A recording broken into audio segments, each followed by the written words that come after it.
গত কয়েকদিন ধরেই আমাদের এখানে অনেক বেশি বৃষ্টি হচ্ছে, তাই না? তুফানও হচ্ছে। গতকালকেই কিন্তু অনেক বৃষ্টি হলো। এই বৃষ্টি নিয়ে বা আবহাওয়া নিয়ে যদি আপনারা কেউ ইংরেজিতে কথা বলতে চান, তাহলে কিভাবে বলতে পারেন? আজকে আমরা শিখবো কিভাবে আমরা ইংরেজিতে আবহাওয়া বা ওয়েদার নিয়ে কথা বলতে পারি। মনে করেন আপনার নতুন কারোর সঙ্গে দেখা হলো। নতুন যখন আমরা কারোর সঙ্গে পরিচিত হই, তাদের সঙ্গে কিন্তু ওয়েদার নিয়ে বা আবহাওয়া নিয়ে কথা বলা খুবই কমন একটা টপিক। এই ওয়েদার নিয়ে বা আবহাওয়া নিয়ে কথা বলা দিয়েই কিন্তু আপনি কথা বলা শুরু করতে পারেন। আবার আইএলটিএস স্পিকিং টেস্টেও কিন্তু আপনাকে জিজ্ঞেসই করতে পারে যে আপনার ফেভারিট ওয়েদার কি, বা কোন ধরনের ওয়েদার বা আবহাওয়া আপনার ভালো লাগে। তখন কিন্তু আপনাকে বলতে হবে যে আপনার ফেভারিট ওয়েদার হয়তো বা সামার, আপনার গরমকাল ভাল লাগে, আপনার হয়তো বা শীতকাল ভাল লাগে। সো তখন আপনাকে সেভাবে ডিসক্রাইব করতে হবে। তো আমরা একদম প্রথমেই শুরু করে দিই, যেহেতু গত কয়েকদিন ধরে অনেক বৃষ্টি হচ্ছে, আমরা একদম প্রথমে রেইনি সিজনটা নিয়েই আলোচনা করি। মনে করেন খুব কম বৃষ্টি হচ্ছে, সেটা আপনি কিভাবে বলতে পারেন ইংলিশে? আপনি বলতে পারেন ইটস ড্রিজলিং টুডে। ড্রিজলিং মানে হলো অল্প অল্প টিপটিপ বৃষ্টি পড়ছে। মনে করেন বেশ ভালোই বৃষ্টি হচ্ছে, সেটা আপনি কিভাবে বলতে পারেন? It's raining a lot today. It's raining a lot today মানে অনেক বৃষ্টি হচ্ছে। মনে করেন অনেক অনেক অনেক বেশি বৃষ্টি হচ্ছে, তখন আপনি কি বলতে পারেন? It's pouring today. Pouring today মানে হলো অনেক ভারী বর্ষণ বা অনেক বেশি বৃষ্টি। ইটস পোরিং টুডে এটা না বলে আপনি কিন্তু এটাও বলতে পারেন, it's raining cats and dogs today. Cats and dogs বা it's raining cats and dogs today মানে কি এটা যে আজকে কুকুর বিড়ালের মতো বৃষ্টি হচ্ছে? না, এর মানে হলো যে আজকে অনেক অনেক বেশি বৃষ্টি হচ্ছে। সো ইটস পোরিং টুডে এটাও আপনারা বলতে পারেন। আবার আপনারা চাইলে এটাও বলতে পারেন যে it's raining cats and dogs today. It's raining cats and dogs কিন্তু একটা ইডিয়াম বা একটা বাগধারা। সো এভাবেও কিন্তু আপনি রেইনি ওয়েদার নিয়ে কথা বলতে পারেন। মনে করেন খুবই বৃষ্টি হচ্ছে বা অল্প বৃষ্টি হচ্ছে, আপনি ঘর থেকে ছাতা ছাড়া বের হয়ে গেলেন এবং আপনার কাপড়গুলো বৃষ্টির কারণে ভিজে গেল, সেটা আপনি কিভাবে ইংলিশে বলতে পারেন? আপনি বলতে পারেন মাই ক্লোথস আর গেটিং ড্রেনচড। অথবা আপনি এটাও বলতে পারেন my clothes are getting soaked.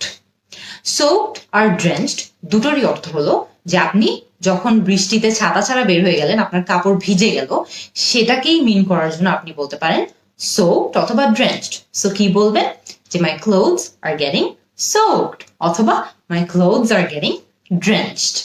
মনে করেন অনেক বেশি তুফান হচ্ছে, জানলার বাইরে যখন আপনি তাকায় দেখলেন, আপনি দেখলেন যে আকাশটা একদম অন্ধকার, মেঘে ঢাকা। তখন আপনি কি বলতে পারেন? আপনি বলতে পারেন it's looking dark and overcast outside. খেয়াল করে দেখেন আমি কোন দুটো অ্যাডজেক্টিভ ইউজ করলাম, ডার্ক এবং ওভারকাস্ট। ডার্ক মানে হলো অন্ধকার, বাইরে খুবই অন্ধকার। ওভারকাস্ট মানে হলো সবকিছু একদম মেঘ দিয়ে ঢাকা। সো এরকম যখন ওয়েদার হয়, যখন হয়তো বা একটা তুফান হবে, যেমন গতকালকে সকালে তুফান হলো, তখন আপনি বলতে পারতেন যে the sky is looking dark and overcast outside. এখন মনে করেন যে আপনি এটা না বলে, ওভারকাস্ট না বলে যদি একটু অন্য কোনো শব্দ ইউজ করতে চান, তাহলে আপনি কি ইউজ করতে পারেন? আপনি হয়তো বা এটাও বলতে পারেন it's looking dark and gloomy outside. Gloomy basically মানে হলো যে দেখে আমার খুবই স্যাড লাগছে বা খুবই কেমন জানি একটু স্যাড একটা ওয়েদার। সো তখন আপনি বলতে পারেন it's looking dark and gloomy outside. So এখন মনে করেন যে ঝড় আসতেছে বা একটা তুফান আসছে, সেই সেন্টেন্সটা বা সেই বাক্যটা আপনি কিভাবে বলতে পারেন? আপনি হয়তো বলতে পারেন there is a storm brewing. there is a storm brewing। এমনি ব্রুইং মানে কিন্তু কিছু একটা রান্না হচ্ছে বা এরকম, কিন্তু আমরা যখন স্টর্মের সাথে বা তুফানের সাথে এই ওয়ার্ডটা ইউজ করি, তখন এটার মানে হয়ে যায় যে একটা তুফান আসছে। সো আমরা কি বলতে পারি? there is a storm brewing। আপনি যদি ব্রুইং না ইউজ করতে চান, আপনি সিম্পল কিছু একটা ইউজ করতে চান, তাহলে আপনি বলতে পারেন there is a storm coming। দুটোরই অর্থ হলো যে তুফান আসছে। এখন মনে করেন যে তুফান শুরু হয়ে গেল, অনেক বেশি বৃষ্টিপাত শুরু, তখন আপনি কি বলতে পারেন? আপনি বলতে পারেন there is a dash downpour today। এই ড্যাশে আপনি অনেক ধরনের শব্দ বসতে পারেন। আপনি কি বসতে পারেন? একদম ফার্স্ট, একদম easy, there is a severe downpour today। অথবা আপনি এটাও বলতে পারেন there is an inclement downpour today. অথবা আপনি এটাও বলতে পারেন there is a torrential downpour today. এই তিনটারই অর্থ হলো যে বাইরে অনেক বেশি বৃষ্টি হচ্ছে। ডাউনপোর মানে অনেক অনেক অনেক ভারী বৃষ্টি। সো যখন তুফানের কারণে এরকম ডাউনপোর হয় বা বৃষ্টি হয় তখন আপনি কি বলতে পারেন? সিভিয়ার ডাউনপোর অথবা ইনক্লিমেন্ট ডাউনপোর অথবা টরেনশিয়াল ডাউনপোর। তুফান যখন হয় তখন আমরা আকাশে অনেক বেশি বজ্রপাত দেখতে পারি না? বজ্রপাত মানে হলো lightning. there is a lot of lightning in the sky. তার মানে আমি আকাশে বজ্রপাত দেখতে পাচ্ছি। কিন্তু একটা বজ্রপাত হওয়ার পরপরই কিন্তু আপনি আকাশে বজ্রধ্বনিও শুনতে পারেন। সেটা কি? thunder. I can hear a lot of thunder in the sky. অথবা I can hear a lot of thunder rumbling in the sky. দুটোরই অর্থ হলো যে আমি আকাশে বজ্রধ্বনির আওয়াজ পাচ্ছি। তুফান যখন হয় তখন কিন্তু অনেক বেশি বাতাসও থাকে। সেটা আপনি কিভাবে বলতে পারেন? আপনি বলতে পারেন the wind is getting stronger.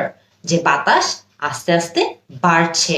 যদি আরো বেশি বাড়ে তখন আপনি কি বলতে পারেন? it's becoming a gale now.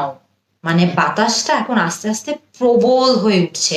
যখন অনেক বেশি বাতাস থাকে তখন আমরা সেটাকে উইন্ড না বলে গেল বলতে পারি যে it's becoming a gale now. এখন মনে করেন তুফান শেষ এবং ফিরে আসছে আমাদের সেই অতি পরিচিত গরমকাল। তো আপনি সেগুলো কিভাবে বলতে পারেন? it's baking hot today. মানে এত গরম মনে হচ্ছে যে কেউ আমাকে রান্না করে ফেলছে। it's baking hot. এরপর আপনি এটাও বলতে পারেন it's sweltering hot today. মানে অনেক বেশি গরম। it's boiling hot today. মানে এত গরম যে মনে হচ্ছে আমাকে কেউ সিদ্ধ করে ফেলছে। সো কি বলতে পারি? it's boiling hot today. অথবা আপনি এটাও বলতে পারেন it's a dash day today. it's a hot day today. অথবা আপনি বলতে পারেন it's a humid day today. humid মানে কি? একটু স্যাঁতস্যাঁতে। so it's a humid day today. অথবা আপনি এটাও বলতে পারেন it's a scorching day today. মানে এত বেশি গরম যে আমার মনে হচ্ছে যে আমার গায়ে পুড়ে যাবে। it's a scorching day today. এখন মনে করেন আপনি এমন একটা দেশে থাকেন যেখানে অনেক বেশি ঠান্ডা পড়ে। মনে করেন বরফও পড়ে, এতই ঠান্ডা যে সেখানে বরফ পড়ে। যদি অল্প ঠান্ডা পড়ে, যেমন বাংলাদেশে অল্প ঠান্ডা পড়ে, তখন আপনি কি বলতে পারেন? আপনি বলতে পারেন it's chilly today. মানে আজকে একটু ঠান্ডা পড়ছে। বা আপনি এটাও বলতে পারেন it's slightly cold today. মানে আজকে অল্প ঠান্ডা পড়ছে। কিন্তু তখন কি হবে? যখন আপনি এমন কোন একটা দেশে গেলেন বা দেশে থাকেন যেখানে বরফ পড়ে বা যেখানে অনেক বেশি ঠান্ডা পড়ে, তখন আপনি কি বলতে পারেন? আপনি বলতে পারেন it's freezing today. মানে আজকে অনেক ঠান্ডা। ক্যানাডার মতো দেশে যেখানে অনেক বরফ পড়ে সেই দেশ হলো ফ্রিজিং। অ্যান্টার্কটিকা হলো ফ্রিজিং। যেসব জায়গায় বরফ পড়ে বা স্নো পড়ে সেই সব জায়গা হলো ফ্রিজিং। এখন এতই ঠান্ডা যখন একটা জায়গায় পড়বে তখন আপনার কি করা উচিত? তখন আপনার একটু ভারী কাপড় পরা উচিত বা গরম কাপড় পরা উচিত। সো আপনি এটাকে কিভাবে বলতে পারেন? আপনি বলতে পারেন you need to bundle up. bundle up মানে হলো আপনার এখন কিছু গরম কাপড় পরে নেওয়া উচিত কারণ এখানে অনেক ঠান্ডা। সো আপনি কি বলতে পারেন? you need to bundle up today. এখন মনে করেন বৃষ্টিও নাই, তুফানও নাই, ঝড়ও নাই, ঠান্ডাও নাই, ওয়েদার বা আবহাওয়া অনেক বেশি ভালো। সো তখন আপনি কি বলতে পারেন? আপনি হয়তো বা বলতে পারেন it's a beautiful sunny day today. মানে আজকের দিনটি খুব সুন্দর, সূর্যতুল্য একটি দিন। So it's a beautiful sunny day today. অথবা আপনি এটাও বলতে পারেন it's a beautiful breezy day today. Vrijji মানে হলো যে একটা হালকা বাতাসও আছে, বাতাসটা আপনার খুব ভালো লাগছে। So it's a beautiful breezy day today. আপনি হয়তো এটাও বলতে পারেন it's a beautiful clear day today. Clear মানে হলো আকাশে তেমন একটা মেঘ নেই, আমি স্পষ্ট দেখতে পাচ্ছি আকাশ। So it's a beautiful clear day today. মানে দিনটি খুব সুন্দর এবং আকাশটা খুবই ক্লিয়ার, খুবই পরিষ্কার, কোনো মেঘ নেই। আপনারা এখন যে যেখানে আছেন সেখানের আবহাওয়াটা কেমন বলেন তো? আমি উপরে যে বাক্যগুলো দিয়েছি সেই বাক্যগুলো ইউজ করে আপনাদের আশেপাশের আবহাওয়াটা আমার কাছে বর্ণনা করে দিন। আমি আপনাদের সবার উত্তরের অপেক্ষায় থাকবো। See you in the next class.